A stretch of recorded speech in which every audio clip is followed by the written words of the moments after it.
Straight from the cockpit, it's another episode of Lunatic Fringe with the fucking pilot.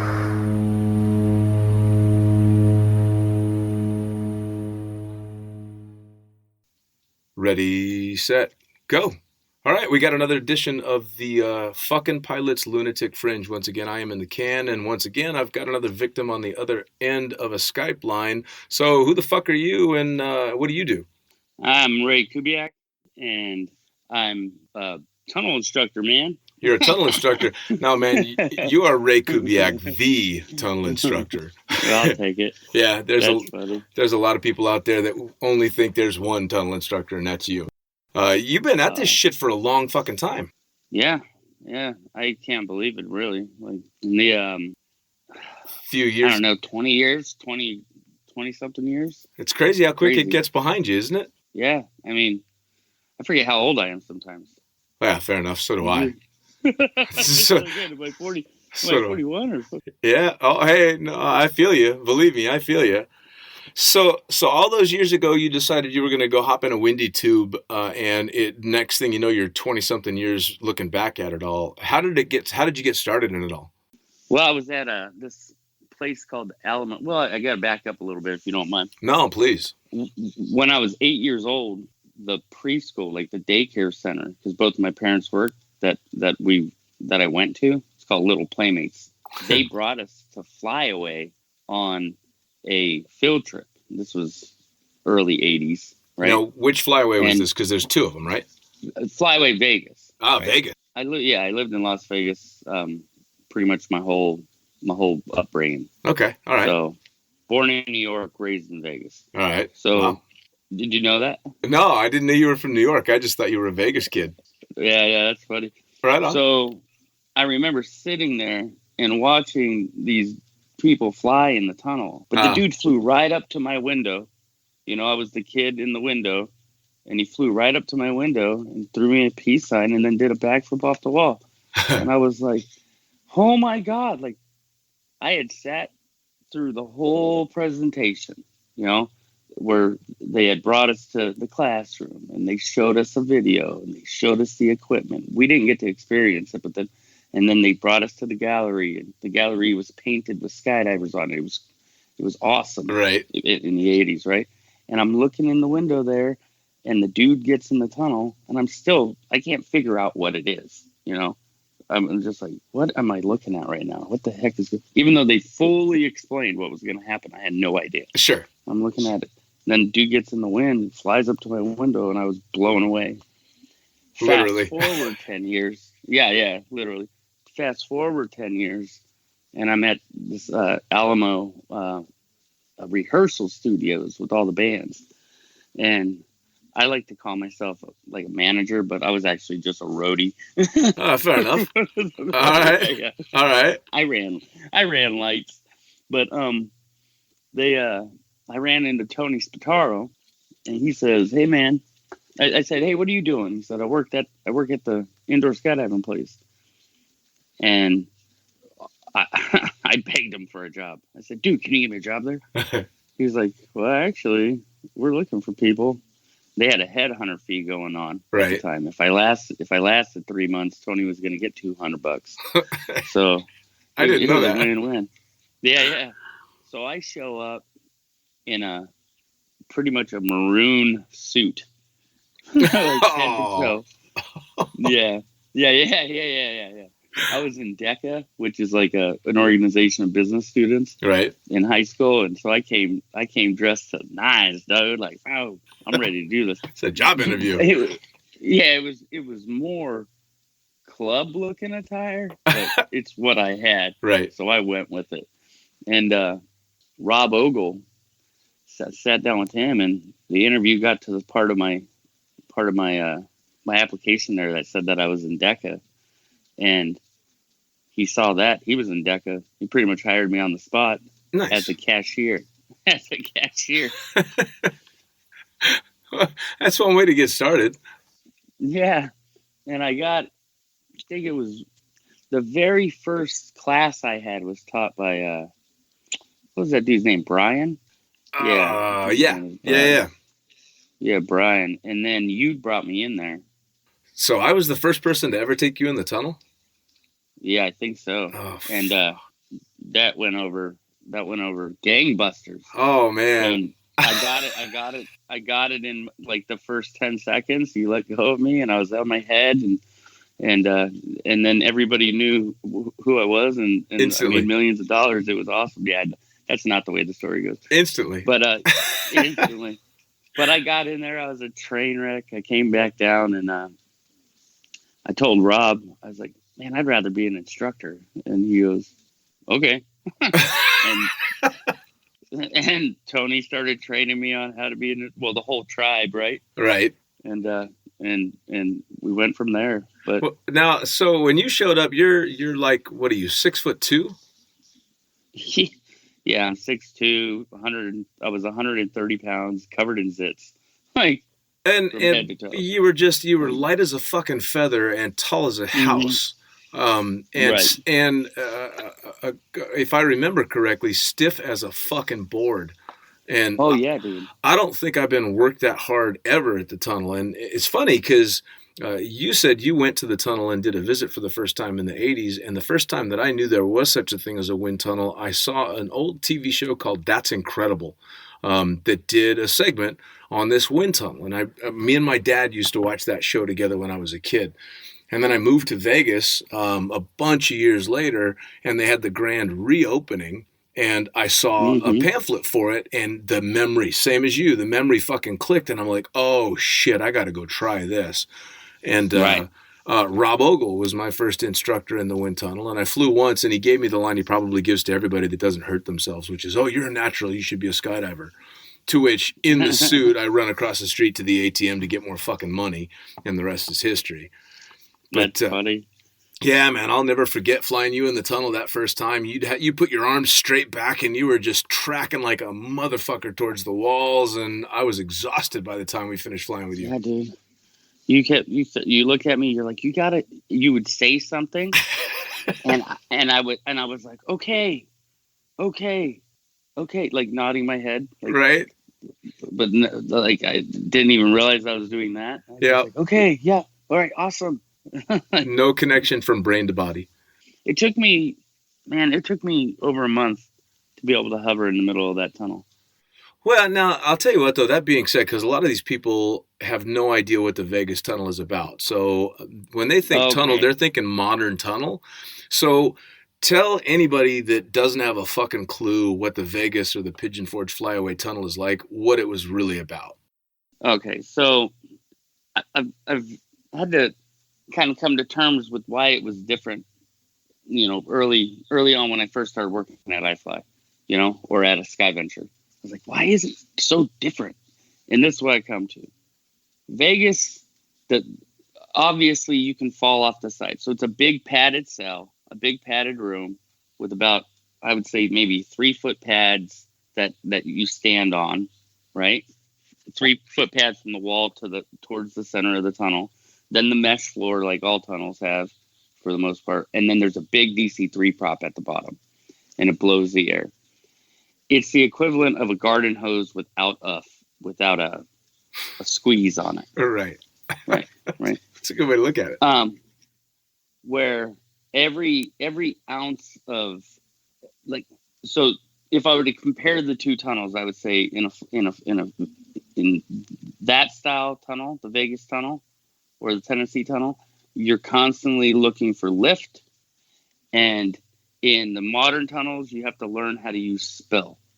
Right? Sure. And for that case, I find that the modern tunnels are easier, or not easier, but they translate to the sky a little bit better because we're constantly spilling. Sure. Right. And going up is fake. Relative to other people, going up doesn't exist in the sky. Right. So I always tried to break down the Vegas tunnel, and I have very little experience really in the big scheme of things in a modern tunnel, but in the Vegas tunnel, any normal-sized human being had a very difficult time flying in the wind without one of those big baggy balloon suits, because you had to have the vents and all this extra surface area just to get enough lift to fly. Whereas, Of course, in the modern tunnels, you can go in greased up with Vaseline and buck-ass naked and you're going to fly. Right. So So that's how I kind of explained it. So I've talked to people who've gone to Vegas. I'm like, did you go to the tunnel? And they're like, oh man, I went there, but I wasn't gonna waste my time on that. And I'm like, that is the dumbest shit I've ever heard. Like, you gotta, if you're listening to this and you're anywhere in Vegas or Tennessee, go try it. It doesn't suck. No, it's fucking fun. It's so much fun. Like if you're going to go try to improve your skill set, the only way to use that tunnel to improve your skill set, to the point where like you're free flying and stuff, you got to work there. You know what I'm saying? Sure. Like you're better off spending the money for that at another time. But if that's the only tunnel you have and you want to learn AFF stuff, like you want to learn how to not spin out of control and like do the thing, by all means, it's not a waste of your money. It is a wind tunnel. It is a valuable tool. And it's awesome. Like I have so much fun in that thing every time I go there. It's and so old school. It's so old school, but like at the same time, like I don't know, there's a life in there that is. So the struggle that I'm having right now is figuring out this. We were making $7, $8, $9 an hour, whatever it was. Yeah. It took years and years and years. If you wanted to fly head down, you're on the 10-year plan, man. Oh yeah. You know? Oh yeah.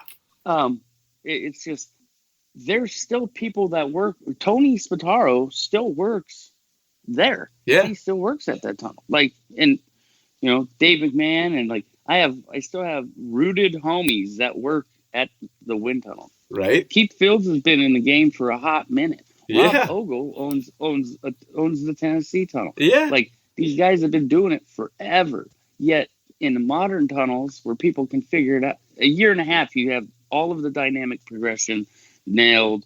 You have, you know, you learn everything so fast, and then it's about a 3-year burnout rate. Like, right. Or after 3 years, people are done. Like, you know, it's really funny for me, from my end, coming as a traditional old tunnel dog and flying in the Vegas tunnel primarily. And by the time I walked away from the Vegas tunnel and went just to skydiving, I had at least a couple hundred hours flying in that tunnel. Because, fuck, dude, we used to turn on the fan at the end of the day when no customers were around and have tunnel wars and fly until you literally could not move. Just exhaustion, you'd crumple off the airstream. And so because I had all these hours in the tunnel, I've been lucky enough to fly in a bunch of the new modern tunnels, and people will assume that because I used to be a tunnel instructor and used to have all these hours in a tunnel that I must be good. And then they get me in the tunnel and go, did he like hurt himself? Is this age really, is it Alzheimer's or something? Is he that old? He can't, what the fuck happened to this guy?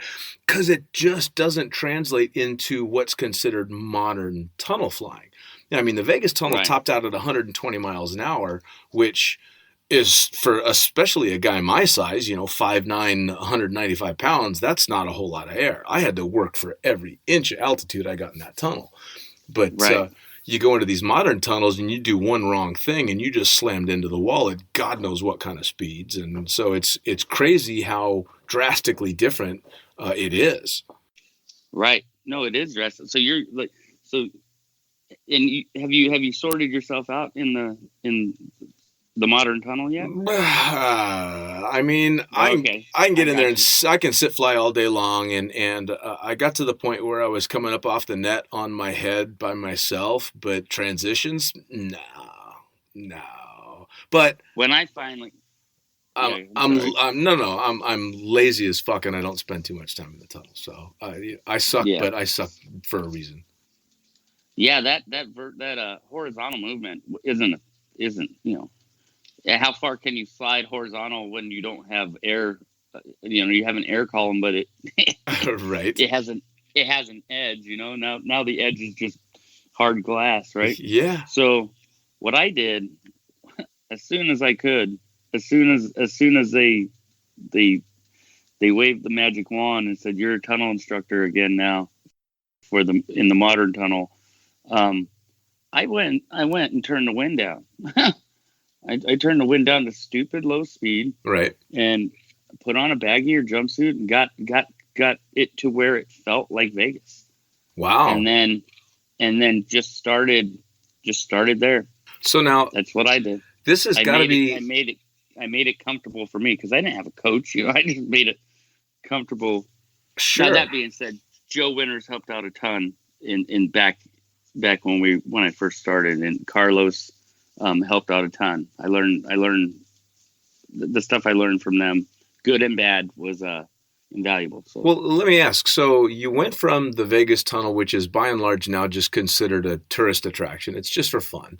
And for the most part, it is. I think you're right. For something like AFF and learning the basics, it's great. But it really is. If you're trying to look for a skill set that's going to translate into the modern tunnel, it's not going to happen. But you took the wind speeds, you turn them down to teach yourself in that way. How cool is it for you now that some of the most amazing flying that's going on is happening at dramatically lower wind speeds than they were just 5 or 6 years ago? Well, we're teaching at the lower wind speeds, right? And it's nice. It's kind of puts a little bit more control in our hands, to kind of spoon feed people. But all those competitions, they're flying at Mach 12, right? So like the Japan tunnel was so fast when we went to the Sakura that I got scared. I was actually scared. It was crazy. They turned that thing up all the way, and I was completely standing straight up and down and with my arms straight above my head, and just breathing in would make me go up. Dean, I'm not kidding. I'm not kidding. Like the contraction, like taking a deep breath in, and it was like it would increase the surface area, and I'd go up. Like it was crazy. And I got my feet down on the net, and I went to go walk to the door, and I couldn't do it. I looked like a student. I was doing like this, like the very minute little shuffle step, like almost there. Don't reach for the door. That's crazy. It's crazy. It's gone to such a whole new level with the tunnel flying, and I was lucky enough to be there watching some of the best and the upcoming best, and I've mentioned their names a number of times on this podcast, and probably it'll come out many, many more, but I'm watching the Wittenberg kids doing shit in the wind tunnel that just who? The Wittenbergs. I've never heard of them. Oh, dude, I guarantee you've seen their stuff. Noah and Kaylee. Oh, look, you smart ass motherfucker. All right, I'm gonna sick dad on you. Hey, you know what? Anytime I can hang out with Mike, I'm down. So I'm gonna sick Mike on you. I'm gonna tell him you just dissed his kids. Yeah, if an ass whooping's what gets me in their presence, I'll take it. Yeah, man. Well, again, I've been lucky enough to sit there, and I've said it before. It's gotten to the point, and your flying actually is one of the first times I ever sat down and watched some of your tunnel stuff years and years after we had worked together, and was trying to break down what it is you were doing to create these insane dynamic movements that you were doing.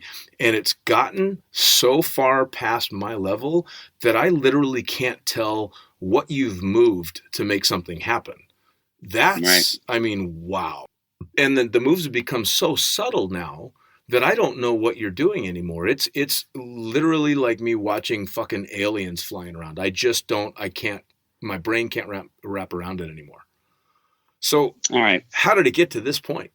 All right. So, let's go to belly flying, right? Sure. If you have somebody on their belly and they know that straightening their legs is going to push them towards their head, and bending their legs is going to make them go towards their feet. Right. How much? So those are the brackets, right? Those are the wide brackets. Straight legs goes forward, bent legs goes towards your feet. Right? Sure. Just drive backside. How much though does it take before the movement bites? Right. Oh, not a whole lot. Yeah. Right. So do I have to move my feet do I have to straighten my legs all the way? No, we know that. Do I have to bend them all the way? No. But how little movement can you make to get that same result? Sure. Well, I watched, there's a move you guys do It's during a transition, and I see that it's a popular. I don't know if it's just for style or if it's actually part of the movement. But you're going from a stand up, and you're transitioning back onto your head using the entire tunnel, and a lot of people have their legs crossed. And I can barely detect like the slightest movement of a foot, and I understand part of it's arching or de-arching and all that stuff, but. Even in slow motion, I'm just looking at this going, that's not fucking possible. That's not possible. And it's just, it's infuriating. Are you saying as they do is it more like an ego move? Like as they're doing the movement, they're going across the tunnel, like crossing each other? No. Yeah. So they're using the entire tunnel, but they're transitioning from their feet to their head, and they got their legs kind of daintily crossed, and it looks very casual, and everything seems to be in slow motion. But I know I would be a stain on the wall. Yeah, it's hard to explain. Yeah, exactly. I mean, I had a great reality check when I ended up in the Paraclete Tunnel with somebody I know Selwyn Facey. Yeah, my boy. Yeah, man. So I've known Selwyn for years and years, and I won't go into the story, but if you listen to this, Selwyn, I'm really sorry. Dude, I'm sorry. I'll call you sometime. I'll send you a Christmas card. Sorry, Selwyn. Anyway, he gets me in the tunnel, and I'm on a sit, and he's telling me to transition somehow. I don't quite get the signal, but I'm sit flying, and I think he's telling me he wants me to just go onto my head over backwards. And so, of course, I'm an idiot, so I try it, and I just throw my head backwards and straighten my legs out, and you know exactly what happens. I drive into the wall at like fucking Mach 10, just above the camera. So all you see is Selwyn's shocked look, thinking that I'm fucking dead. So he was telling you to go to your back, wasn't he? He was. But I thought he was. I thought he was telling me to go onto my head. He's like patting himself on the back, like, "Hey, go to your back." Yeah. You're like, no. Backup transition to my head? Sure, why not? Yep, no. Yeah. Just fucking threw my balls all the way out there and just got spanked. Yeah. Once these tunnels got to speed where it was just like it holds it can sustain all of, like, you don't really need lift all that much. No. You know? So then it's learning how to spill areas. Yeah, to get rid of lift. And then, you ever, well, you probably haven't. Well, maybe you did when your baby was little, but you wake up in the middle of the night and you're walking across the kitchen or something, and there's a Lego in the middle of the room, and you go to step on it. How fast your body can negotiate. Like, oh yeah. Like how much, that is what the wind feels like to me. Like the bottoms of your feet, like how you can feel the ground and you can kind of shift your weight. So the better you are at flying, the less movement you will show other people, because your brackets have gotten so small that like it's almost a thought. Well, and logically it makes perfect sense to me. It's just when I watch it, I just can't wrap my head around what I used to consider tunnel flying. And I know that the instruction as well is absolutely nothing like how you and I used to teach in the Vegas tunnel. I mean, you remember our days. Right. We did some stupid shit. For sure. How did we not break somebody every day? I don't know. We should have. I think because we really, but we weren't approaching it like willy nilly though. Like we knew people would get hurt. You know, the injury report file, from a couple of the instructors back then. Oh yeah. Was crazy. Like, and I didn't want that. So I think we were doing stupid stuff, trying to figure out how it worked. Right. But knowing that, like, the consequences. Right. You and I did the same thing all the time, and all of us did. You'd have some first-time flyer that was semi-stable that you just let go halfway up the tunnel, and you just burble them to control them instead of hanging on to them. You can't do that anymore. Right. Well, I got a pretty strong burble game now, though, but I wouldn't do that now. Well, and then we used to have you remember these tunnel wars we used to have. Oh, yeah. King of the Tunnel? I broke my fucking nose doing one of those. I've Oh had 2 god. shoulder surgeries because I tore a rotator cuff doing a death Death spiral with spins. Mary Tortomasi. Those death spins were crazy. Oh, we Like, used to go fucking ape shit, man. It was hardcore. so to explain to everybody the death spin, so you lay on your back, um, opposite one another, and each person you'd you'd hug the leg, the closest leg to you, with and then with the other arm, since you had all that fabric, you'd create a wing, right? Kind of like modern wingsuits, Right. and then you would say 1, 2, 3, and you just throw your wing out, and then pretty much the first person who'd let go was going to be the one that stayed in the tunnel, Oh yeah. and the other one got flung like crazy. Oh yeah. Because you were spinning Yeah. you were spinning as fast as the damn DC-3 propeller. No, yeah, it was Well, that was the That thing was- about the old Vegas tunnel too. Is you'd lay down on the net with the wind off, grab that Mhm. leg as tight as you possibly could, wait until you started to lift off the net, and then you'd both put that arm out, and then it was just it was like playing Russian roulette. Somebody's catching a bullet. yeah. And I ended up getting one. Oh man, did I get one! But So I went back there a couple years back, and I made this video for my 40th, and pretty much Beastie Boys song, and do a little moonwalk thing in it, and it had some cool moments, but it's my trash funk style. Like, Sure. that's what I like. Sure. And then I had a clip from Vegas in there of them doing a death spin, and just 2 of the instructors there of the Young Bucks, man, they just go ballistic. Well, especially in a tunnel like Vegas, when you had to get so creative to do anything different, you're having to track Right. across that dead air to get to the windows, and you kind of had Yeah. to go balls out to get anything fun. And that's what's missing, I think, now. Like, now everything is a little, not that anything's broken. I love the direction that we're going, but the creativity, I get a lot of people who they'll have 20 hours, 30 hours, 50 hours under their belt, and they know how to fly. But I'm like, all right, cool. Show me what you can do. And they want to learn some tricks or something. So I Sure. say, hey, get in there and show me what you can do. And they get in there and they just stare at me. I'm like, hey, dude, fly. And they're like, but what do you want me to do? And I'm like, I want you to fly. I just want to watch you. And they know how to do moves, Sure. but they know how to take direction. But man, there's zero creativity going on up in there. I'm like, show me you. Right. Like, show me you. Like, so you've learned how to play sheet music, but you don't know how to just rip. Right. Like, you know how to pick up the guitar and just like, You can't riff. Yeah, you can't riff. Like, what? Well, it's going to be hard to show you tricks then if you can't riff, because I need you. All right, here we go. Here's the mechanics. And I start breaking stuff down. Gangsters have come out of Vegas. So, Sure. Scott Plammer, he loves Vegas tunnel. The Mike Silva. I don't know if you've ever met Mike Silva, but we pretty much share the same. He was in Vegas for a number of years and then went to the iFly tunnels, and he's been killing the game ever since. There's definitely some added, like, a different creative Sure. Well, juice that comes from, or if you even look at the old school, like Orlando Flyers, anybody who ever came out of Orlando was a ninja, dude.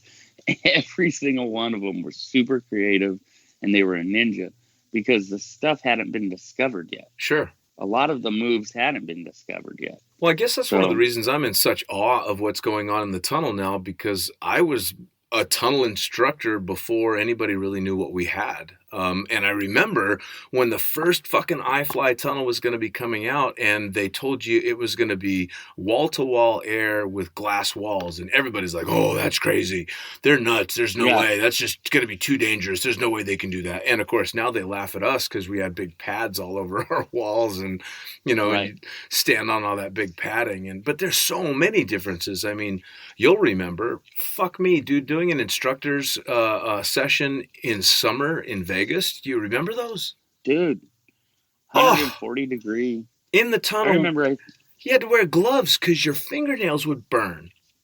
I remember Tara, I think it was Tara Adams. she threw somebody into the pads, and then she jumped into the pad, and she goes, ah, like she was rubbing her fingers together, and then she looked at her hand, and she came up to the glass and was like, and her nail polish had smeared off. Yeah. Like it had heated up so much that she melted her nail polish. It was so crazy. I remember, for those that have never been to Vegas, the way it was set up, at least back in the day, you had the tunnel, and we had a back door out of the tunnel that led down a set of stairs, and directly across from the tunnel was a swimming pool of a motel. And well, I don't think anybody, so I don't know if anybody ever asked permission, but on those summer fucking days, you would run when it was your turn to be an instructor in the tunnel. You'd run across the way, jump fully dressed into the pool, run back into the tunnel, and within, maybe 20 seconds, 30 seconds of the wind being on, you were bone dry. Right. It was crazy. It's crazy. Like socks and shoes dry. No, just bone fucking dry. You were literally flying in a big hairdryer. It was the craziest thing. Yeah, Keith is the guys down there have put so much money, or so much, like they've improved it like 1,000-fold from when we were there. One of these days, like it doesn't get mega hot, or it still gets hot, but it doesn't get like it did. Oh, dude. And the air's faster now. Like, it's super fun. Really? See, I'm gonna have to get back out there one of these days. Because that's the only tunnel I look like I know what I'm doing in. Right. Well, you used to blow my mind, man. You were like Tom Cruise to me. You had the bullet bike. No, you were, man. Like you had the bullet bike. You had the hair and the muscles and the girls. I was just like, this dude. And then you would bomb the net. You know, you and Kevin Love be going up and coming down bombing the net. Like, so I want to share a story from those days, if you don't mind. I remember you looked at me. You go, what do you do? What do you spend your money on? And I was like, you live at home with your parents? I said, yeah. What do you spend your money on? And I was like, nothing really. I think I might have said weed. Probably. Or something, you know? And then you're like, all right, we're going skydiving this weekend. That's right. Okay. I was like, okay. And I thought you were full of shit. Like, I thought you were straight full of shit. And then all of a sudden, my mom wakes me up on Saturday. She's like, there's a guy here to see you. He says his name's Dean. I was like, oh my God. So, and I'm not going to tell mom, like, yeah, he's taking me skydiving. Like, right. So we go to the Starbucks, we head out to the drop zone, and we do the thing, man. Like, and I did a freestyle tee. You did a standing fucking tee. Yep. On your tandem, man. There's, I'll tell you what, sitting maybe 30 feet away from me, I've got 75 high 8 tapes and about 150 mini DV tapes. And one of those tapes has that fucking jump on it. Someday I'll find it. Propping up my bed because it broke. I have 4 kids, so we broke the bed. You know what I'm saying? No, yeah, man. I have one of those metal cases, those that we would keep our camera stuff in and all our tapes. I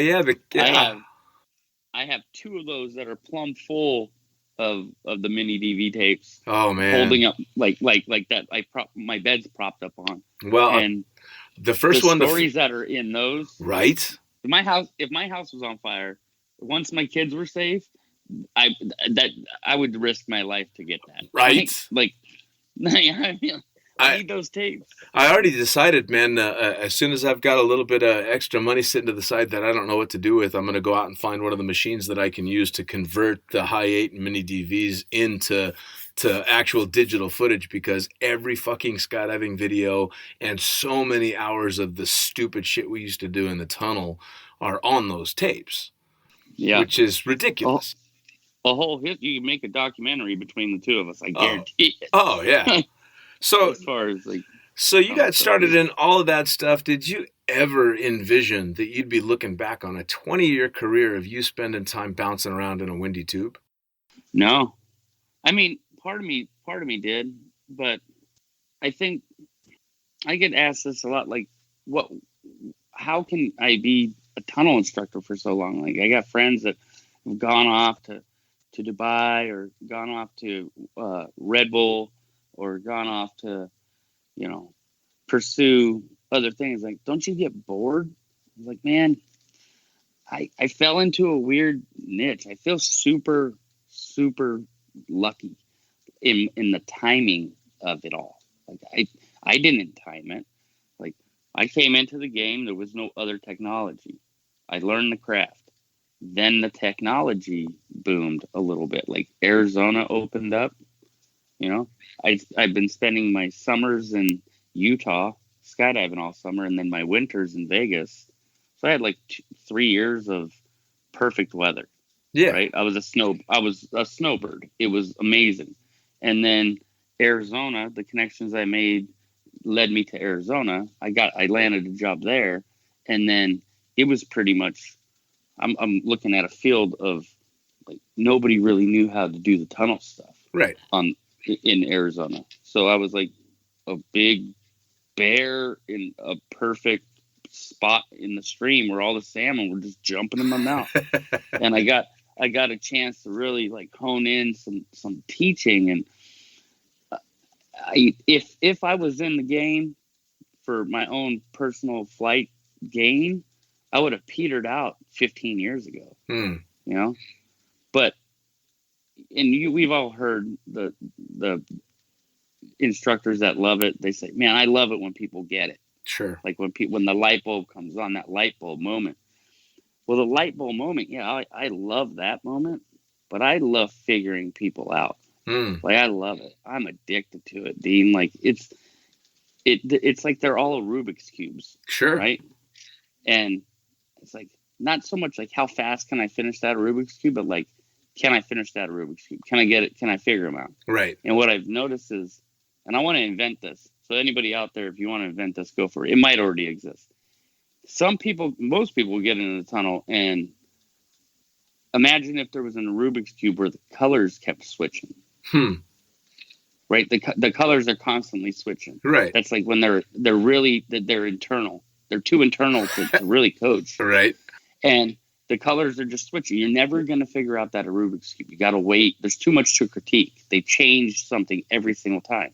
Hell, they're figuring it out maybe a little bit. I call it sucking. Like, they're either sucking in the right direction and it's going to become the thing, or they're sucking in the wrong direction. Right. And in this term, like, suck is not a negative term for me. Like you have to fail to succeed. You have to. Especially in this. We would never learn how to walk if we didn't get over, like, if we fell down, we were like, I can't figure it out. Yeah. Then we'd all just be crawling around. Sure. On our hands. And so once that Rubik's cube stops, like, being able to identify the thought process of when that Rubik's cube, when the colors have stopped, and I can go, all right, cool. That's the common denominator in what they have going on. And now they're in a headspace where they can listen. Then I could go, hey, dude, bop, bop, bop, bop, bop, and hand them back the Rubik's cube, and they're like, ah. And I feel like my goal is to get them to a spot where they can weigh cause and effect for themselves, and now they know why it's happening, right? And so they can stay in control the entire time. Try to get, like, playing stupid little nerdy games, like changing the rhetoric around, like saying, hey, bail to your back. No, don't bail. Bailing's giving up. Fly to your back. You know, just a little word play. Or another one, forward and backward. Like, if you're teaching somebody how to fly on their back, if you use the terms forward and backwards, it seems super confusing. Which way's forwards? Which way's backwards? It's weird. Right. If I'm on my belly, if you're on your belly and I say forwards and backwards, it's not confusing at all. Sure. Forwards is towards your head and backwards is towards your feet. I found that just by switching that one sentence and getting somebody on their back and say, hey, think about your belly and go towards your feet. They bend their legs and they straighten out their arms. How cool is that? Now, go towards your head. Yeah. That's the stuff that's kept me in the, even to this day, like, just talking with other people that love it like I do. Steve Curtis, I'll nerd out with him. Sure. Like, me and him will nerd out. Jay Vandahl started working at my tunnel, and which is I Fly Virginia Beach, best wind tunnel in the United States, by the way. A little selfless plug. Dude, get it. Yeah. me and Jay and I will geek out just on like on just how to like, hey man, I've been saying this, and after 20 years of doing this, that doesn't get old, man. No. I love that part. Well, you know, it's kind of funny because it's the same thing in regard to skydiving for me, because if I look back at all the jumps that I've done and all the students that I've had, the ones that I remember are the ones that I had to come up with a new way of thinking in order to help that student. And I had one in particular that just, he was in skydiving for all the right reasons, but he was having such a hard time, and it's no wind tunnel for us, and it was the classic can't stop turning to the right. Just can't figure it out. You know, he's just mentally blocked, and I can see it, and I'm explaining it, but no matter what we do, I release him, he starts turning, or I ask him to do a turn, and he can't stop it. And he's ready to give up, and he comes to me after a jump, and he's like, you know, fuck, I just don't think I can do this anymore. You know, I've wasted a lot of money, and I don't feel like I'm going to get there. And so I told him, I'm like, do me a favor. Do one more jump with me. If you still feel the same way after this jump, walk away from it with your head held high. He's like, all right. So we come time for the briefing of the jump, and I tell him, all right, the dive that we've been doing is you go out, you check your altimeter, you check your handles. I come around in front of you. You're supposed to turn left and turn right. Forget all of that. We're going to jump out of the airplane. You're going to check your altimeter. I'm going to fly around in front of you, and all you're going to do is smile at me. He's like, what? Nice. All you're going to do is just grin at me. I'm going to grin at you. You grin right back to me. And he's like, oh, all right. And so we jump out of the airplane, and of course, I end up getting around in front of him, and he's not smiling at all, of course. He's just fucking panicked. Right. And I give him a big-ass fucking goofy grin, and he doesn't grin. So I fly up to him, and I slap him, just nice and light and playful. And he smiles. Yeah. And I smile, and he smiles, and I smile, and he smiles. The whole dive goes by that way. Parachutes open up. He lands, and he's like, you know something? Even though we didn't do any of the turns, and I don't know if I'm going to keep jumping, that was great. That was so much fun. And I'm like, well, I'll tell you what. Let's go check the video real quick. And, of course, what he didn't know at the time, and what he found out with the video is, while I was slapping him and smiling, I was also turning around him, and he was staying right on heading with me the whole time. We watched the video through the first time, and he doesn't notice it. And I'm like, watch it one more time, but this time watch the horizon. And you should have seen. And you know, he's like, holy shit, oh my God, I was turning. And I'm like, there you go. Now you know you can do it. Let's go fucking skydive. And now the guy's got, I don't know how many thousands of skydives. And talk about a wonderful moment. Not for him. I'm happy for him, but that was one of my best moments, just watching him have this amazing time. And, you know, I'm sure you get the same thing. I get to walk away patting myself on the back going, I did that. How cool is that? Yeah. It's amazing. Like I get asked like, hey, do you compete? And I recently started competing because I wanted to, not just kind of for me, just to go and compete, not to win, because when they coined the term ninja, they coined it about you. Yeah, but it's the timing, right? Like timing. I honestly think that if you were to take me out of the equation altogether, shit wouldn't have been different. Like it wouldn't have been different. People would have figured it out. Nah, I don't agree with that, man. I mean, there's a lot of people, don't get me wrong, there's a lot of people that don't know who the fuck I am, and there's a lot of people that don't know who the fuck you are, but the people that know who you are know what a pioneer in modern tunnel flying you've been. That's no joke. And I use it as... I'm a nerd. You're a nerd, but you're a fucking ninja nerd. And I use it as huge. You're a ninja nerd. I use it as huge bragging rights. Do you have any idea how many times I've told people that I was Ray Kubiak's fucking tunnel instructor? That's bragging rights for fucking life. It doesn't matter that I suck in the tunnel. I taught you how to fly in the tunnel, man. That is serious bragging rights, because you were like the ninja. Everybody knew who Ray Kubiak was. Yeah, maybe not so much now because you're old and fucking crusty, but I mean, seriously. See, that's the thing. Like, I don't feel old. Like, so that's what I like about I still fly every single day. Sure. I love not being like in the like, I'm in the service industry. That's what I do. Right. I like serving our community. Like, I like saving people money. The shit's expensive. Sure. Like, I love my skill set. I love it. I love teaching. Like, anybody who hires me, like, I'm so thankful. Like, I'm so thankful to be their coach, whatever. But what you did, you weren't my first tunnel instructor.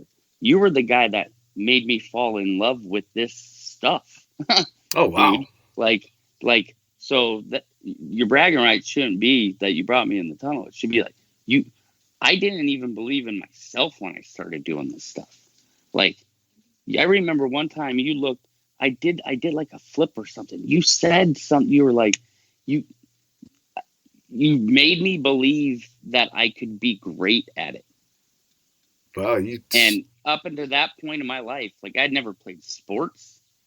You know what I'm saying? Like, Sure. I was reclusive, nerdy, like covered in zits, 130 pounds, like 6'2", dangly and goofy as all hell. Right. And you are this 28-year-old pimp of a man. Like, pimp. Like, you have women buying you stuff. I'm like, women are buying you stuff?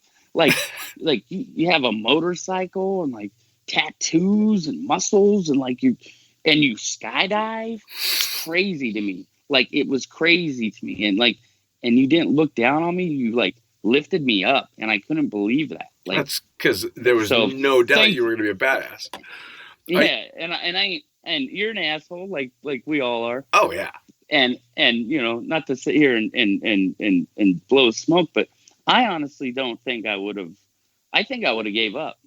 No, I don't know about that, man. I mean, don't get me wrong. I think I would have. Like, had you not got me over that first hump, like the first gain I felt was the spark that lit a crazy fire under me, and I wanted to be the best. So then I go through that whole period of wanting to be the best. Sure. And then got smacked down with diabetes. Like, yeah, actually, I want to talk about that because that was a big part of the problems that you were having when you and I met, and you didn't know it at the time. You weren't diagnosed. I didn't know it.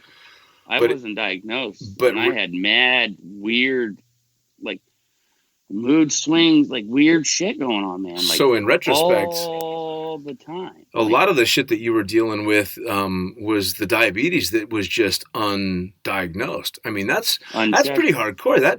That changed your life, but it did it kind of in a positive way for you. For sure. How crazy is that? It is crazy. Like, I say it all the time. I wouldn't. Now, would it be great to not be a diabetic? For sure, right? And it does the mortality thing, though. Oh yeah, dying. The thought of that sucks. Yeah, like when I'm walking around the grocery store, like I can look at food and feel the benefit, the gain, or the negative. You know, I don't need the war on sugar or the war on gluten or the war on this or the war on that to like help me make my decisions on whether or not, you know, I'm going to eat a handful of M&Ms or a handful of almonds. Sure. You know, like I could feel it instantly. So I'm like, okay, whether or not I'm going to eat McDonald's or sushi. Right. You know? Yeah. Well, now you go through all of this, and I think you found out you were diabetic a couple of years after you and I had become friends and were working together. But it made such a positive change when you were able to start treating it almost right away that I remember when you told me you were diagnosed with diabetes, it was almost with pride because you were doing so much better. It kind of gave me a reason. Yeah, you put a fucking you gave it a name.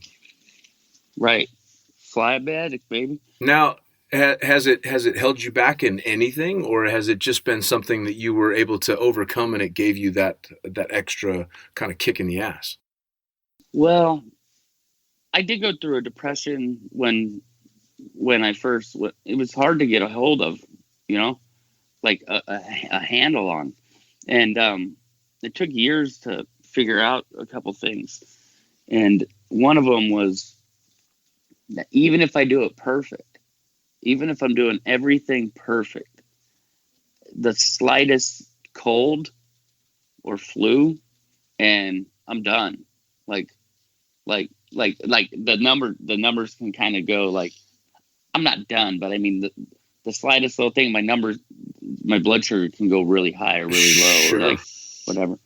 But I've been super fortunate that my blood sugar can get really low, and I've never convulsed or had a seizure Sure.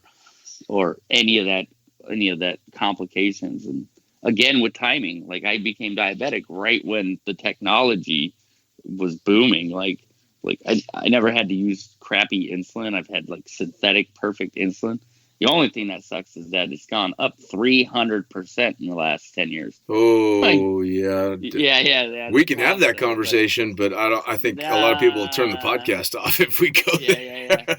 Yeah. We're not going there. No. Anyway, the positives that I've found from being diabetic is not being complacent with the food that I eat. Sure. Just being mindful of it. And after a while, it's just a lifestyle. Like, yeah, I find it a huge compliment when people say, "You eat healthy," and I'm like, I didn't even notice, because I don't. Like, I don't notice that I eat healthy. Like, I'm not going out of my way to hunt down healthy food. It finds me. Like, I can find something. I can find the healthier option anywhere. Awesome. I go to 7-Eleven and just looking, and if they have fruit, I get fruit. Cool. Instead of a Snickers. So, and you know what? Sometimes if I want a Snickers, I'm gonna have a Snickers. It's no big deal, because I test my blood regularly and I adjust it accordingly. Right? Sure. Now, so say we got somebody that's not a jumper, hasn't flown in the tunnel. Right now, I was listening to the podcast, and they're suffering from diabetes and they're down on themselves and shit. What do you say to them? Is this something to try and shoot for, to try and go learn how to fly in a tunnel, or go skydive, or even just go for a walk around the block? I mean, it's there's got to be what good information can you give to them? The good information I think I could share with them is, and I share this with everybody actually. The only advice I drink more water. Drink more water. Drink more water. Like, that is probably the best advice I could give anybody. And with diabetes, the mental side of that is it is a shit disease, and you're never gonna get it perfect.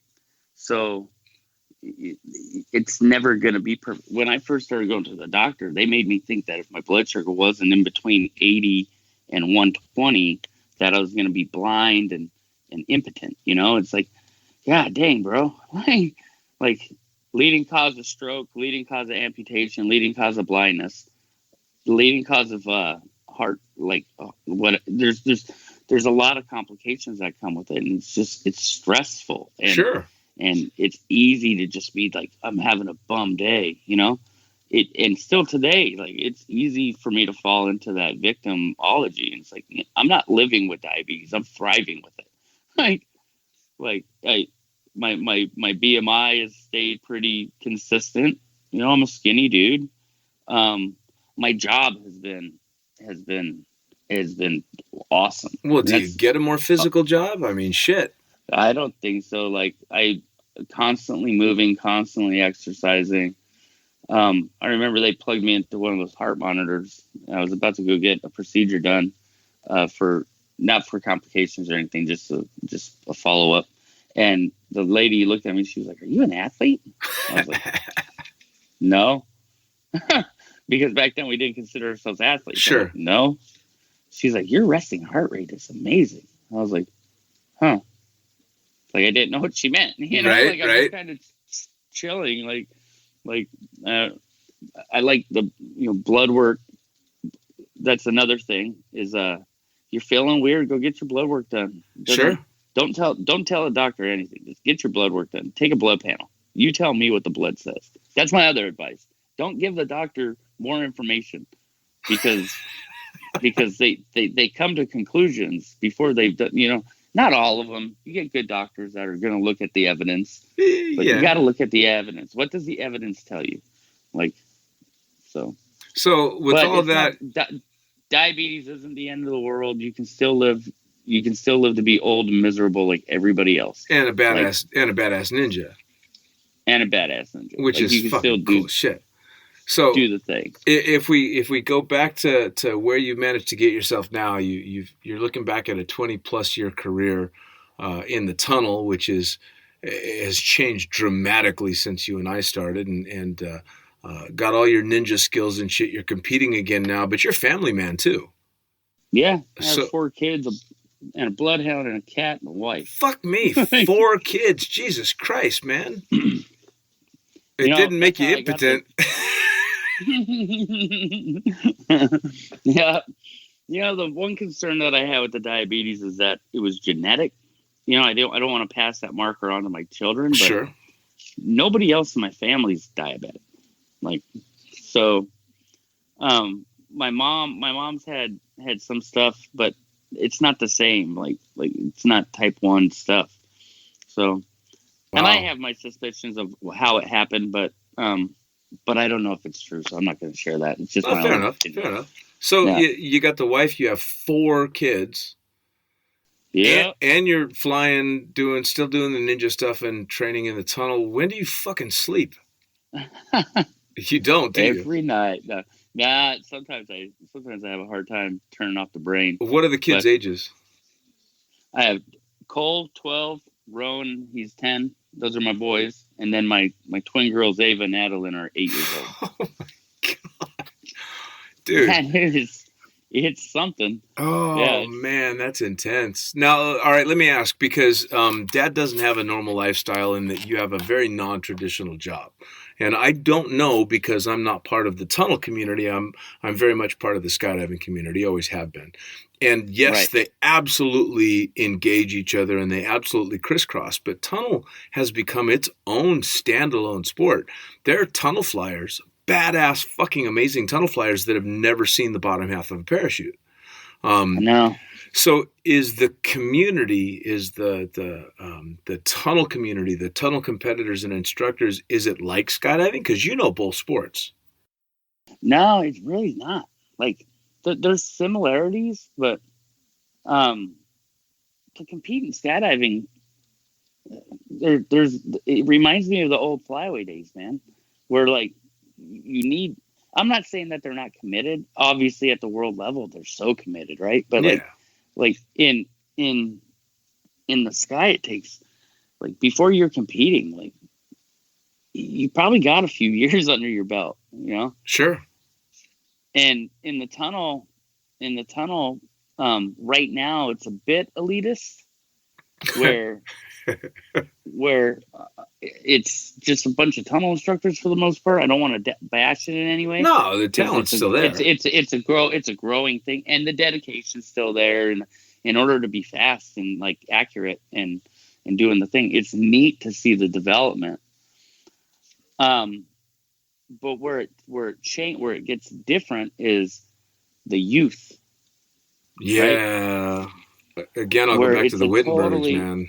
Yeah. Well, I mean, and it opens up a whole other chapter of, like, we have soccer moms, we have tunnel moms. Yeah. And it's awesome. Well, right? I'm watching these competitions, and it's so many young people that clearly mom and dad must have been paying for this tunnel time, because they're badasses, and they sure as shit aren't paying for that tunnel time on their own. Right. So it's got to be the tunnel moms and dads, and what a cool thing to get your kid into. Right. Yeah, but so where I think that the sport needs we need to kind of shift gears a little bit. We haven't developed. We're underdeveloped right now, where we've developed a ton especially in the last 10 years, the last 3 years, the last 5 years. We've sharpened the tip of that spear. Like, we have a sport, we have an activity. It's judgeable, it's explainable. Like, we know how to explain it, we know how to judge it, we know how to present it. Right. We need to develop the youth side of it now. Sure. Right. We need to develop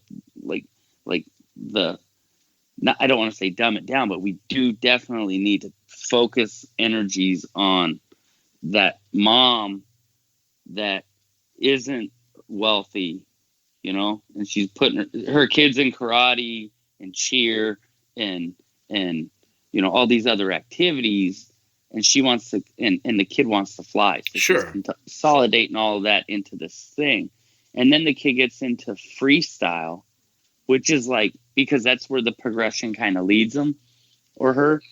And that to fly dynamic at this stage in their upbringing, as far as not their age, but their ability to fly, they're not going to get in there and be able to rip lines. Like, it's just not going to happen Sure. for a while. So they kind of venture off into the freestyle world, which you couldn't ask for a more expensive tunnel hour, right? A single person flying on tunnel time is the most expensive tunnel hour. No matter how cheap we make it, it's still expensive. Sure. Right. So I'm really wanting to help develop the youth program with everybody in the world, all the tunnel instructors interested out there hearing this, like, reach out, like, let's build this thing, like a program that has, kids flying together earlier.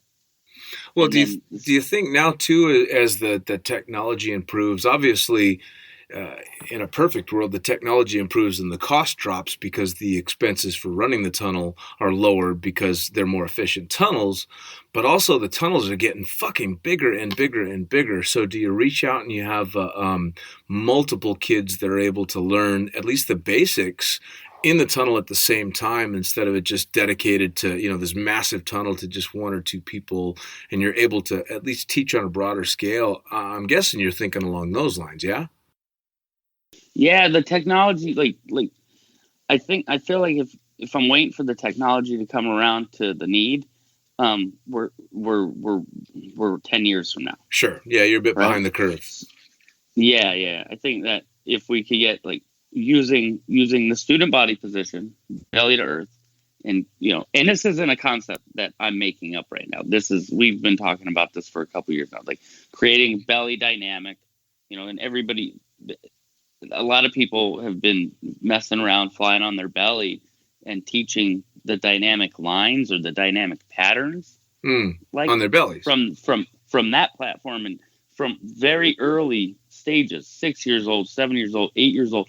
They're flying and they're learning how to fly and pay attention. That's fucking Peter Pan stuff, man. It's just amazing. Yeah, they're flying and they're paying attention to the other people that they're flying with, And now we get 2 of them in there, we get 3 of them, we get 4 of them in there. If Johnny, Susie, Megan, and Kelly are all chipping in 5 minutes and they're flying together, well, they all get to fly for 20 minutes for the cost of 5. Sure. That's the way we get the price. So we increase the numbers and build and help build the foundation, because the foundation right now is non-existent, really. Like, there's some youth leagues that are killing it, but for the most part, like, we started growing that, and now we'll see a sport start to develop. Sure. I completely agree, and I think that it's not even a matter of whether or not there is a future in it. There absolutely is. It's just kind of how it develops, and it's the guys like you that are pushing for something like this that makes it accessible to so many more people. Because right now it's not accessible to that many people. It really isn't. No, I agree. And by the way, for those that don't know a lot about the tunnel stuff, I know that we've talked about a lot of technical stuff. Because we've talked a lot about the technical stuff, if there are people that want to know more about what we're talking about, what's good resources for them to research, to hop on YouTube, and what are keywords they're going to want to be typing in to see the kind of things that you're talking about? Where do they want to be researching what kind of tunnels they should be going to? If they're a soccer mom that wants to turn tunnel mom, or if it's an 11-year-old kid that just happened to listen to this and didn't pay attention to all my foul language and is chomping at the bit to go fly in the tunnel now, what are places that they can go to find out about this stuff? Tunnelflight.com. They have then you have indoor skydiving source, I think ISS maybe.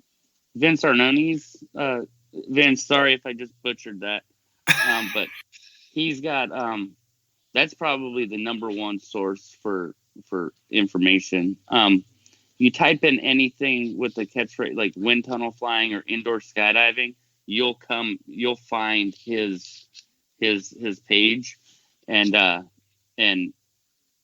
it will show you every tunnel in the every tunnel in the world and then and every manufacturer, and then location, like, or coaches or activity, or How many tunnels and are just there type now? in. I don't know. I once I know, like, it's the number changes Every time all the time. I think I've got a handle on it, there's another tunnel's been opened here or there or the other thing. I actually had a conversation with a tunnel flyer by the name of Lori Lubby, who has got a shot at going for the French national team. And when she said French national team, I showed my age because I was thinking skydiving, and she said, "No, tunnel." Oh fuck! Like there's. Oh, okay. I am that old. All right. So there's a French national tunnel team as well. But the French have kind of been cutting edge in air sports like since the beginnings of skydiving. So I don't know why I was shocked that they would have a national team. But the U.S. doesn't have anything like that, do they? No. Well, USIS, which the United States Indoor Skydiving. But is it sponsored by the government, or this is still privately funded? No. That's what I mean. Like, these motherfuckers. The French Federation, it's crazy. Like, fucking American, anybody that's in the fucking United States government, this is some cool shit. Like, loosen up the purse strings, fuck the wall, build a tunnel. Build a fucking big tunnel, and come on, man. It just I don't get it. I don't understand it. Fucking come on, sponsor our kids. This is the future here. This is the shit that people are going to want to be watching. Nobody wants to watch some of the shit that's going on now. Fuck me. People they slide stones on ice with brooms, and that's an Olympic sport. You know what's crazy about that though is I got sucked into watching that one day, and I couldn't stop watching it. Once I knew the rules, not only that, man, I had a team. Like, I was like, come on. You are a fucking nerd. Yeah, once I knew the rules, I was getting behind it, man. I was man. Now, do you see tunnel competitions going the Olympic route?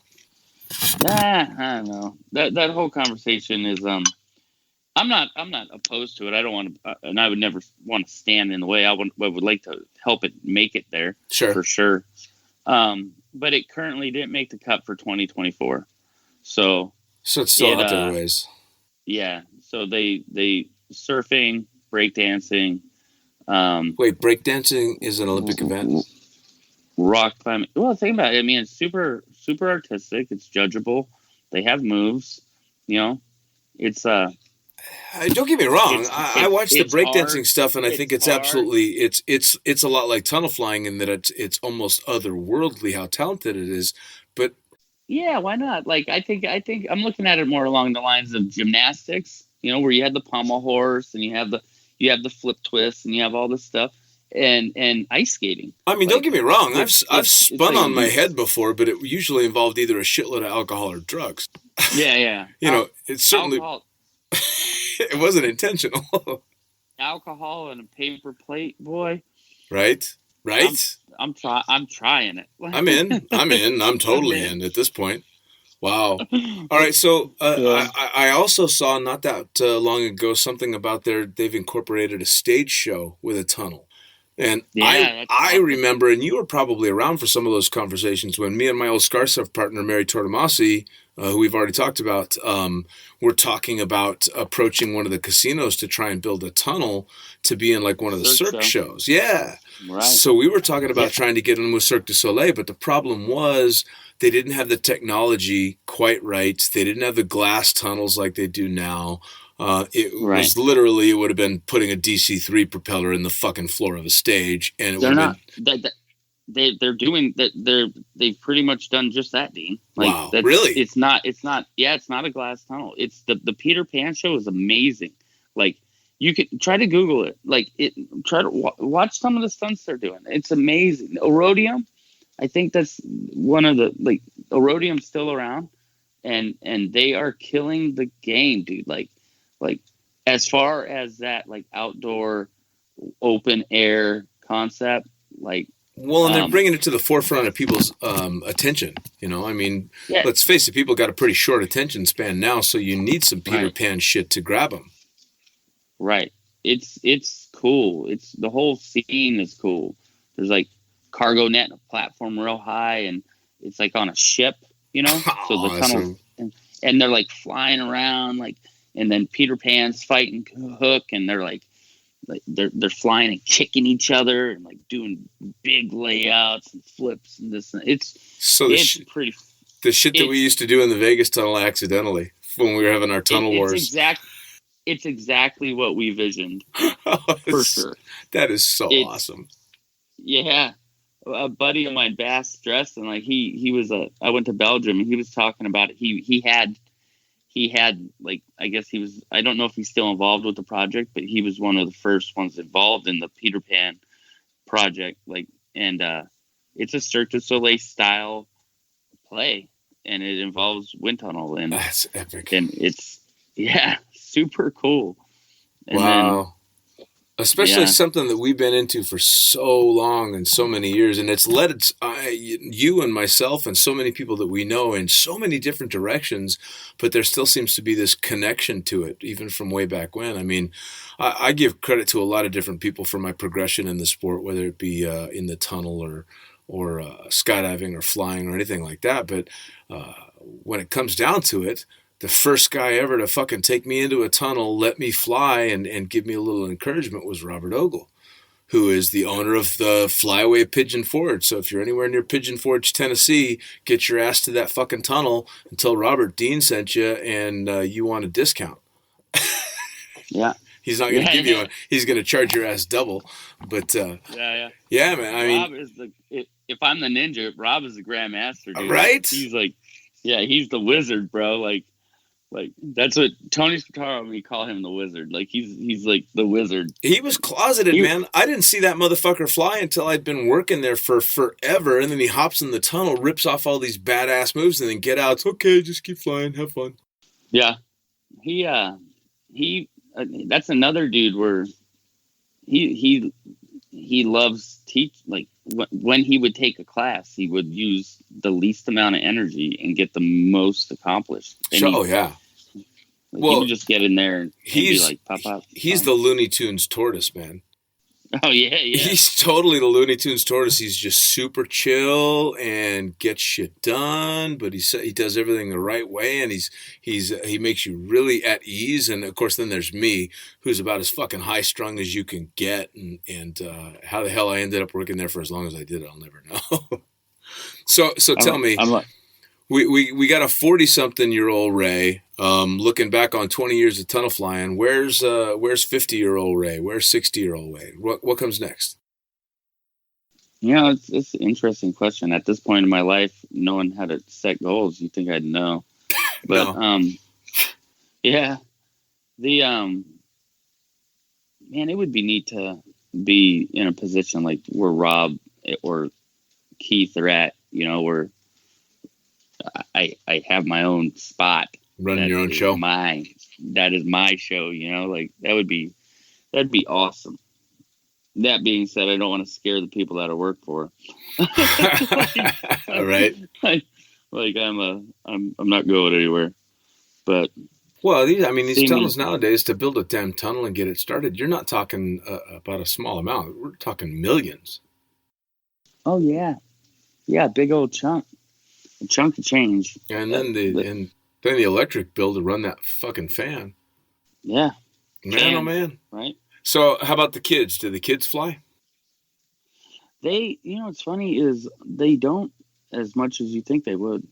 Two of them enjoy it, and two of them don't. Well, that's what Dad does, though, man. I'll tell you what. Yeah, man, it's what Dad had a passion for. Your passion just happens to be much cooler, of course, but it's not. It's so hard to not look at like Mike Wittenberg and think, damn, how, you know what I mean? Like his kids are like getting after that, like. Right, you're a little jealous, right? It's like, yeah. Oh, I'm not gonna lie. And then I'm talking to Wittenberg because I'm gonna have Mike and the whole family on. Everybody's gonna come talk to me and make me feel just horrible about how little talent I truly have. And he's sending me a message saying, "Don't worry, man. We're gonna have a great conversation. This is gonna be great. By the way, Noah just learned how to do a barrel roll." And then I see the clip of Noah paraskiing and ripping these sick fucking barrel rolls down a mountain in Switzerland. Crazy. I mean, come on. How? Yeah. Come on, who? That's just the most badass life, Mike. If you're listening, yeah, we're a little jealous. I'm not gonna lie. They're aliens. Absolute aliens. Now, and I'm sure you'll say the same thing. I wouldn't trade my daughter for the world. My daughter's getting ready to go to law school. She's a total fucking badass, and she didn't follow in my footsteps. Thank fuck. But part of me is like, Noah just did a barrel roll flying down a mountain in Switzerland. What the fuck? Right. So, parting words from Mr. Ray Kubiak, the fucking tunnel ninja, who, at least in my personal opinion, has shaped modern tunnel flying and changed the face of tunnel flying forever and human flight forever. What's your advice to everybody for anything, whether it be tunnel flying or skydiving? You know, what are your takeaways from the last 20-something years? What should people be doing? Slow down. It's a big question, but slow down. Enjoy the process. Understand that there is no mountaintop, and you know, I'll be happy when I can fly on my head, or I'll be happy when I can, you know, when I'm flying that Petra or that Valkyrie, you know, and swoop in the pond. I'll be happy when I can fly that plane. I'll be happy now, and enjoy the process, and understand that it's a process, and failure is a part of the process. And don't celebrate your victories as hard as you want. You know, ooh, that's a hard one. It's news. It's just news, man. Like, it's the best thing I've heard in the last couple of years is the term "it's just news." Like, just you get good news, you get bad news. You know, it's just news, man. Like, sure. This too shall pass. Like, just enjoy the process, and know that sometimes it takes 10 years to become an overnight success. I like that. I like that a lot. That's fucking good. Right. So now tell me, people are in such a hurry to make it happen now. Of course. Like, well, fuck. It's everything. You have the rest of your life to live. What are you going to do for the rest of it if you figure this out? It's instant gratification. More than any other time in our lives, it is instant gratification. It's you put something on fucking Instagram or Facebook or YouTube, and you wait to see how many likes you got, and it just takes the joy out of everything. Stop yeah. Stop lying to everybody. Right? This fake fucking happy pictures, and you're not happy, and that's not the first picture you took. It's the 18th, and it's got 32 fucking filters on it. Stop that shit, man. Yeah, no, we all wake up with bags under our eyes, and we look like shit, and shit doesn't always go right. And then it's when it goes bad, that's when it's badass that makes it so much better. Right. Because then when you finally get it right after every time that it went wrong, it's just so sweet. You don't even really want to celebrate. You just want to savor it. Right. Well, it's like flying a parachute, right? Like, I don't have a lot of jumps, you know, around 3,000 or so. But I got decent at flying a parachute, but I was never good at it. I loved every second of it, and I miss it every single day. Sure. Like, you know, like flying parachutes. Fun. But for the student that's like, I want to downsize my canopy because I've stood up every one of my landings, I'm like, that's great. How many times have you landed off the airport? How many times have you landed downwind or crosswind? Right. Cool. How many times have you PLF'd? Like, can you crash your parachute safely? Yeah. How many times have you wiped the fuck out? How many times have you wiped out? Like, can you wipe out and not be broke?